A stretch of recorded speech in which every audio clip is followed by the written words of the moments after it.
Face and head anatomy. Hello everyone! Today we are going to talk about the main parts of the skull to understand the bone structure in the head and the face. In the upper part of the head, we find the frontal bone. At its side, we find the parietal bone, which is one of the largest areas of the skull. And underneath the frontal bone, where we see the bone cheeks, we find the zygomatic bone, which goes all around the orbital cavity. This bone, the zygomatic, gives us a lot of information about a character. For example, villains or old characters usually have very pronounced cheekbones. Behind the nose and under the frontal bone, we have the nasal bone, which is very small. Under it, we have the maxillar bone, and under the parietal bone, we have the occipital bone. And last but not least, the one that includes the jaw and the chin is called the mandible. This one is very important when it comes to character design, especially if it is a male character, because usually it is exaggerated to make it more masculine. Now let's take a look to all these muscles that cover up these bones.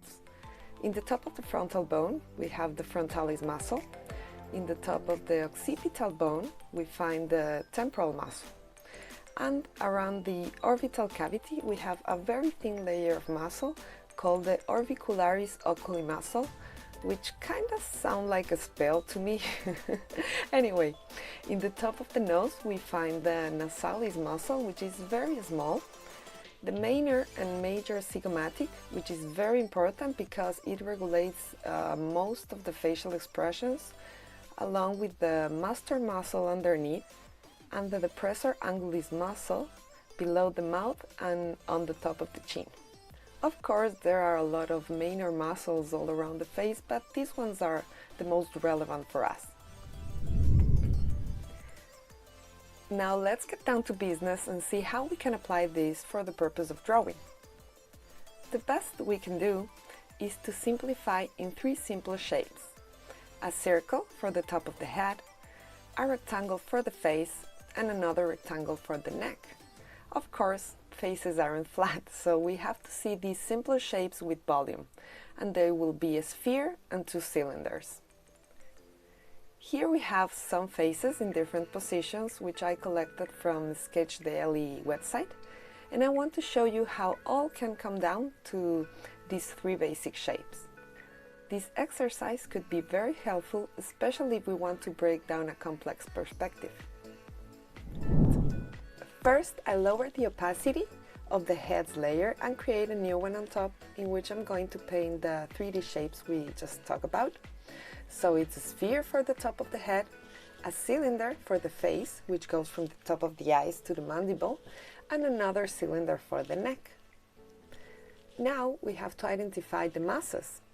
For this, I create another layer and think about the 3D shape of the sphere and the two cylinders.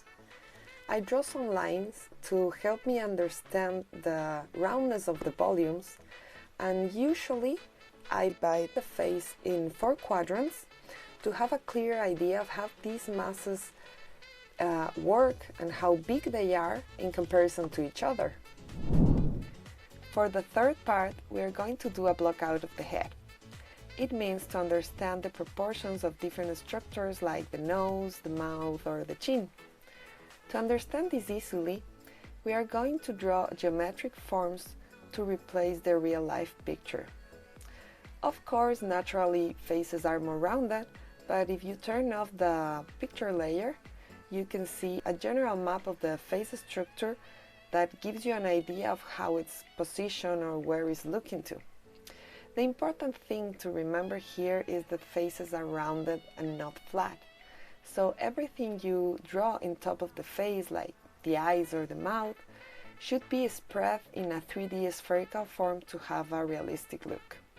And of course, every face is different, so I really recommend you to practice drawing lots of them from references before you try to draw them directly out of your head or experiment with shapes. I hope you liked this tiny lesson, and if you like the content, don't forget to subscribe.